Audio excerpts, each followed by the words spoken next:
Hi guys, this is Mr. Ben and welcome to my kitchen. So ngayong araw magluluto tayo ng magalang na gulay. Ang ating upo, siyempre nakaready na ang ating panggisa, bawang, sibuyas, luya. Ito yung ating pangsahog, karne ng baboy, ating laman, taba, konti lang yung sahog natin ngayon. Siyempre hindi mawawala kamatis at ang ating main ingredient na upo. So simulan na natin ang ating pagluluto. Pinainit ko na to, lagyan lang natin ng konting mantika. Okay na yan. Magmamantika rin mamaya yung taba ng baboy. Siyempre low fire lang. Tapos unahin na natin yung ating bawang.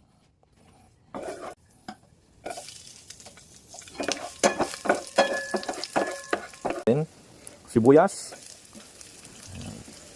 Sibuyas more. Uy, nari dun.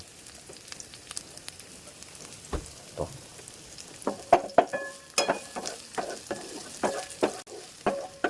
Yan. Mamoy mo naman kung okay na yung ating pinanggisa. Yung ating panggisa. Bawang sibuyas. Lagyan natin itong luya. Yan. Luya. Limasan. Okay, so habang ginigisa natin yan. Bango, naamoy ko na. Bango. Pwede na siguro natin lagay yung ating sahog. Unahin na natin itong taba. Yan. Taba. Wait lang, kunin natin yung ating trip. Yan, so ito na yung ating trip. Yan, so tuloy lang natin na igisa yung ating sahog. Taba. Pag makita nyo na medyo mamantik-mantika na yung taba ng ating baboy, pwede nyo nang sunod ulit yung karne o yung laman. Takpan natin saglit. Yan. Tapos hintay-hintay lang naman tayo. Bilis lang naman yan maluto. Yan, so naririnig ko na nagkakaputukan na sa loob, kaya pahihin na natin yung ating apoy. Nagkakaputukan na. Baka matalsikan tayo. Tanggalin natin yung nagtubig. Off, takpan ulit. Yan. Ayan, so kita dito na nagbantika na yung ating taba. Kaya pwede na rin natin isunod yung ating laman. Sana huwag tayong matalsikan kasi masakit yan eh. Kunting halo-halo lang. Halo-halong mix combination. Parang medyo, uy ayun, ganda ng kulay. Medyo sunog yung iba. Hindi naman sunog na sunog pero may pagka-brown na siya. Okay na yan. Tapos lagyan na natin tong ating karne. Yan. Karne. Okay. Karne pa more. Kakaputukan na talaga. Pa natin. Pansin ko yung ibang sibuyas medyo yata sunog. Pero okay lang yan. Ganyan talaga sa pagluluto.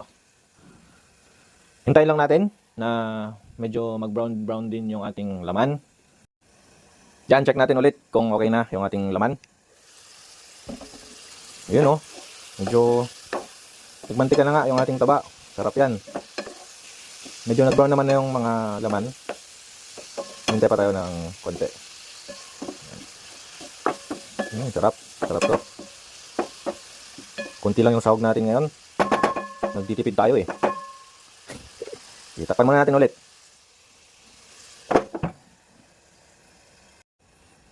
Check natin. Yan. Sige. Pwede natin ilagay yung ating kamatis. Lagyan natin.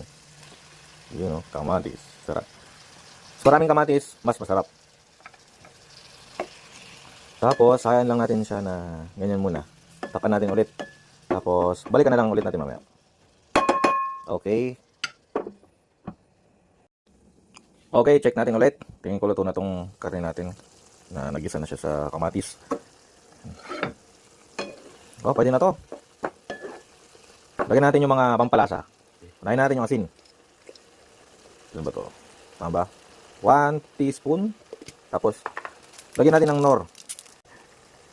Hindi ganun kalasa. Magdagdag tayo. Tapos, lagyan natin ng patis. Yan, patis. Kunti lang naman yung lulutuin natin na upo kaya kunti lang muna yung nilagay natin na pampalasa. Mamaya pagka nagkatikiman at pakiramdam natin kulang, tsaka tayo magdadagdag.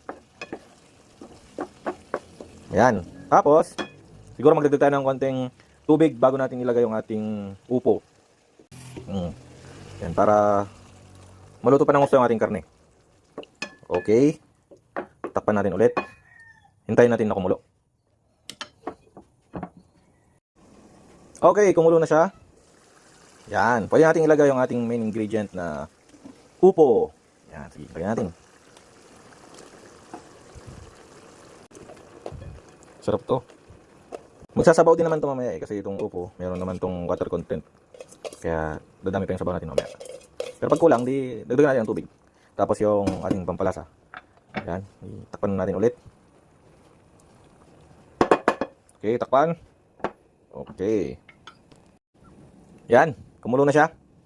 Try nating haluin tapos tikman natin ng konti para matansya natin yung ating pampalasa. Halo-halo lang. Ayan o, nagtubig na siya. Dumami na yung kanyang sabaw. Namoy ko, bango. Sige, try nating tikman. Dito muna tayo sa sabaw. Ano kayang kulang? Parang kulang siya ng alat. O, lagyan natin ng patis. Tansyahan lang naman to. Wala naman talagang exact measure yung mga nilalagay natin na pampalasa. Yan. Kunting halo, tapos takpan natin ulit. Tsaka natin balikan mamaya. Malapit na maluto ito. Alright.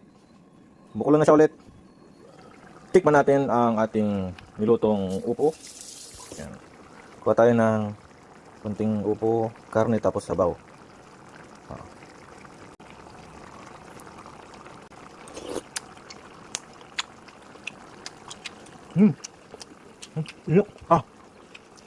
Sarap. Tingin ko okay yung lasa niya. Yung kamatis na nalalasahan ko medyo maasim. Tapos yung pampalasa natin kanina na asin. Patis, tapos nor cubes. Pork cubes. So nagdagdag lang tayo ng konting patis kanina para makuha natin yung swak sa panlasa natin. So yun lang. Okay na to. Pwede na tayong kumain.